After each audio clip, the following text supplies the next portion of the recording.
Gandhi's news channel.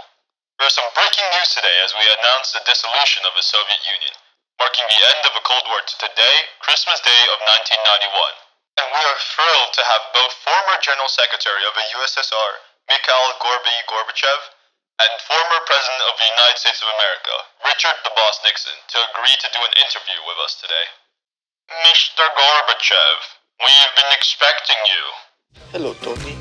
What is it you have for me today? Yes. Do you believe that you are truly to blame for the collapse of the USSR? Well, I was the very last leader of the Soviet Union. However, the Soviet Union was eventually something that needed to be left behind with the disorder caused by the tension for nuclear warfare. But I received a lot of criticism from fellow Russian dictators that my acts actually changed Russia for the worse, weakening both its government and economy.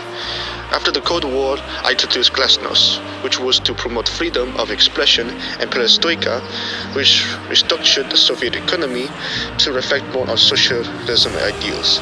I will admit, Perestroika in particular caused some inflation issues within the country. It was no perfect reform. I know too many people who also despise me for restoring troops from the war in Afghanistan and meeting up with the US President Ronald Reagan to propose nuclear disarmament. What do you say, Mr. Former President Mr. Nixon, sir? Well, I think it's been coming for a long time.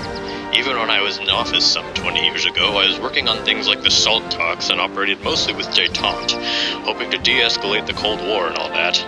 Gorbachev's ruling lessened a lot of the policies that we were fighting against, and once he did that, I think it was just a matter of time before they turned to freedom and democracy. Speaking of the SALT talks, why is it that they didn't end up working to the extent that they were supposed to? Well, I think they worked just fine for a time, as the war was undergoing a temporary de-escalation. It was really when that 5-year period was up and the SALT II talks started that it didn't work quite as well, because we were going back to brinkmanship, upping military spending again and all. Plus, conflicts in other places heightened tension as well, and we were all worrying about missiles again.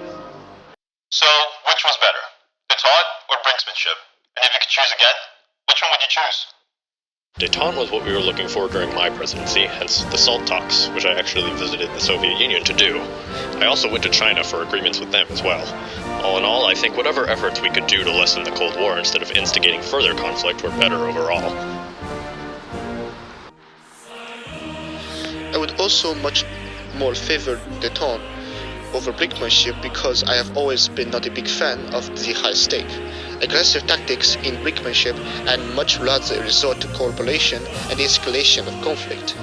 Such as when I disarmed the nuclear weapons, it was a clear message that the potential of full-out nuclear war should be an option that cannot be considered. It is quite interesting to see how the rivaling leaders in the Cold War have come to a consensus on such a topic. However, Mr. Glorby, how do you feel about what Brezhnev, your predecessor, did in the Prague Spring? I think Brezhnev's doctrine was a grave mistake that not only harmed the image of our country, but also our relationship with other peaceful nations. When Russian forces invaded Czechoslovakia, they tried to force unity through fear instead of trust, destroying the country's rights to free speech. What we did in Prague in 1968 was horribly wrong, as we crushed a peaceful attempt at reform. How about more recent events, such as in Czechoslovakia? What are your opinions about the Velvet Revolution? Personally, I viewed the Velvet Revolution as a remarkable moment in history, and proof that peaceful change was possible in a region long shaped by force. I feel very fortunate for the revolution leaders in Czechoslovakia that reintroduced the rights of free speech and elections to the people. While it was difficult to witness the Soviet Union's power decline over time, I truly believe that freedom and reform were more important than control. Do you have anything to add on to that, Mr. Watergate? My fellow Americans, I think that the Velvet Revolution was an excellent progression in the Cold War. Not only was it non-violent protest, it ended 40 years of tyrannical communist rule in Czechoslovakia, and inspired others to revolt against the Soviets as well.